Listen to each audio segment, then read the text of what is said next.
Trolley 2003. I like the word trolley in context of this actual publication, because Trolley is an independent publishing company, and this is a magazine which is showcasing, it's almost like a shopping trolley of some of their books at the time. This is 2003, so it's 15 years old. And I wanted to show you because there's some lovely projects in about a couple of photographers who seem to be quite forgotten in 2018, and I think it's really important to remember certain photographers which are featuring in this. So what we've got is it's about 60, 50, 60, 70 pages long.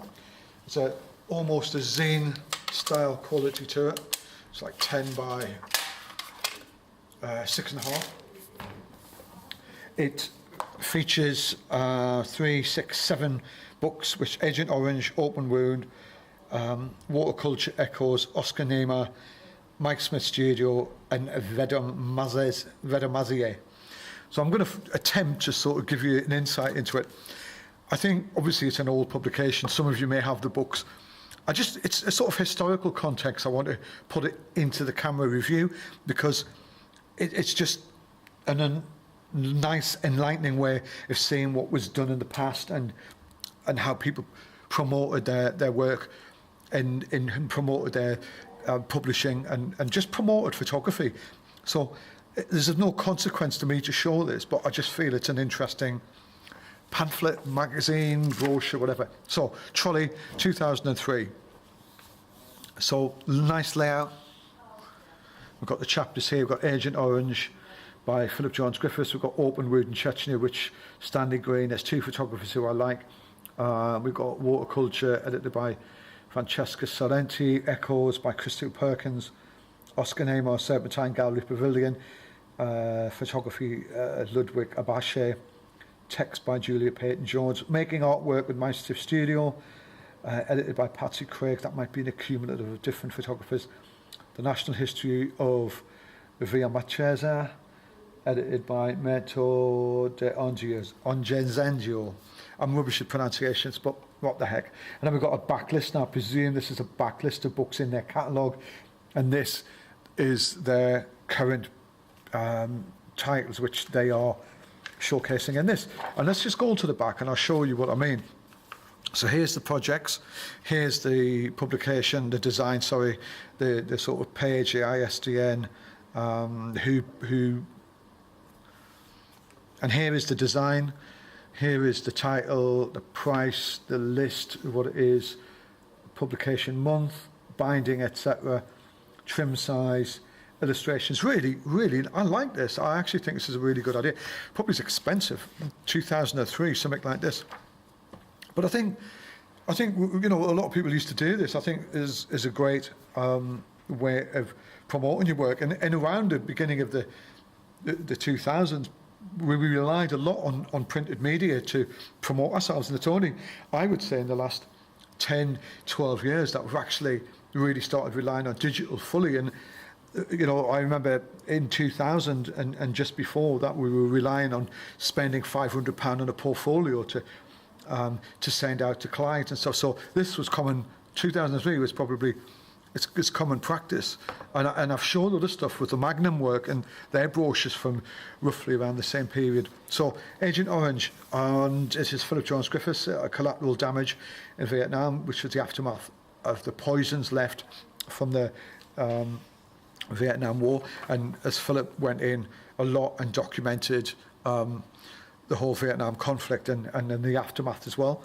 Really interesting. And I think this is a 5-year period he documented. I'm not really sure. You can see people coming to terms and struggling with the chemicals left and the deformations of young children through their connections with these chemicals which were left and distributed with the war. This is, I mean, before I go back, I love Philip's work. Open Wound by Stanley Green. What a place to work. I wouldn't have wanted to work there. It would have been very dangerous, very hostile place to work. I know people like Paul Lowe covered it around the same time, and I'm sure they're still bearing the scars 20 odd years, 30 years later. Wow.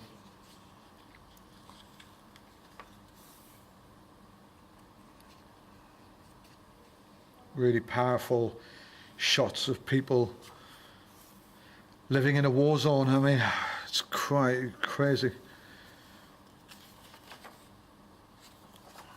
Waterculture, edited by Marisha Shibuya and Francesca Sorrenti.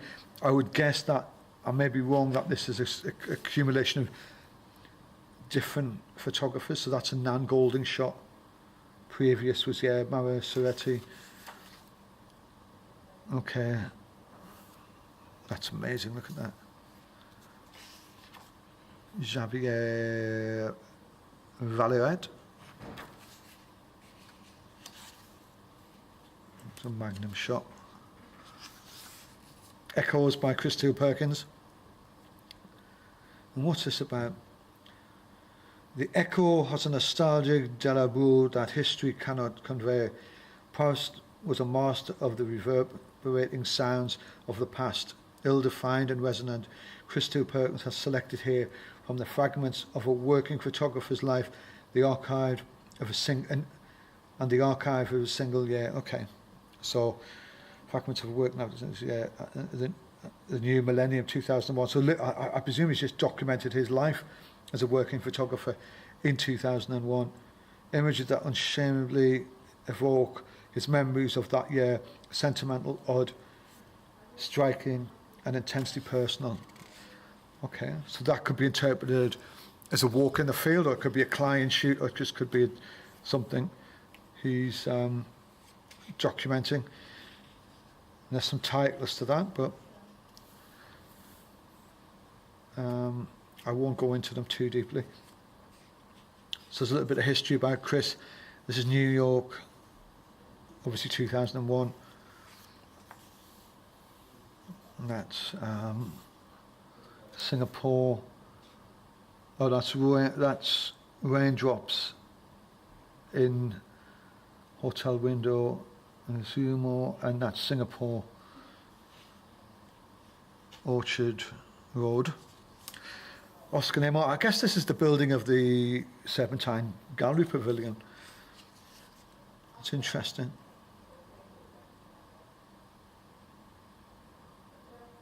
And that's Oscar Neymar as an architect, and I presume this is his baby, and this is the documentary and documentation of the process, which is really interesting. And I guess this is the graphic, the draftsman's copies and the 3D setup.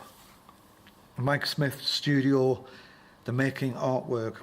In the 15th century, the ideas of the great Renaissance artists required the attention of engineers and artisans to construct and explain the dynamics of their ambitious work. Leonardo da Vinci helicopter was built in a studio. Very probably his submarine was also built. I guess this is I'll get this now. Yeah. So this is the same sort of thing. Say somebody like Gormley makes a design for big artworks, and this is the build-up and the structure, the fabrication, and the putting together of a particular artwork. And I don't know Rachel Whitehead's monument. Right, so this is I presume the structure and the fabrication and everything behind putting something like that together. Something I've seen quite a bit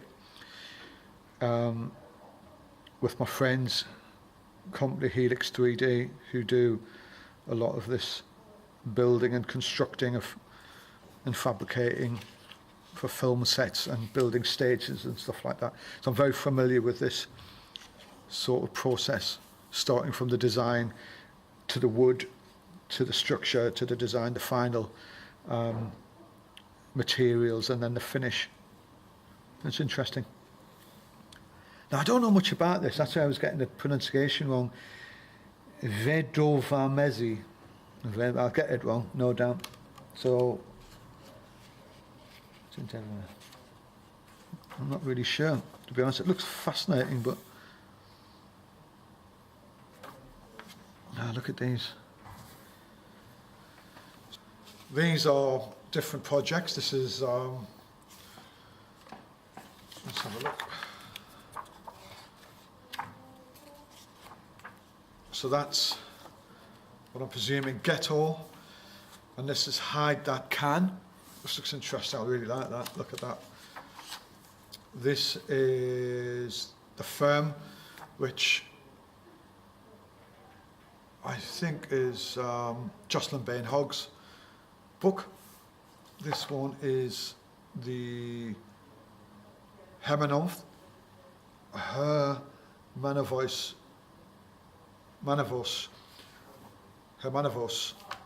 that's his Hermanavos, I think that's how you pronounce it. That's the Taliban high street portrait. There's something on there which is all nude and I don't want to show it. And that nude one is called Reflex. That's Zona, which is really interesting. And it's so small, the print, I can't actually make some of it out. The Liu family, L-E-U, there. And Bryce Marden and the Leros, the chain. So there's a, you know, we're getting smaller and smaller, sort of going through that back catalogue. I could go on all day, but I'm probably just making no sense. Anyway, there's some great books here. We've got Agent Orange, we've got Open Wounds, and there we are, sort of Christopher Perkins book. There's some lovely, interesting concepts there, and I just really wanted to enlighten you to this little brochure. I wasn't really trying to say anything. It's a sort of historical thing I want to do as well. Rather than these just sitting in a bookshelf somewhere, I think they're worth just digitalizing, just to give somebody some insight somewhere if they were trying to reference something. So, yeah, thank you. If I find any more, I'll put them on here. Thank you.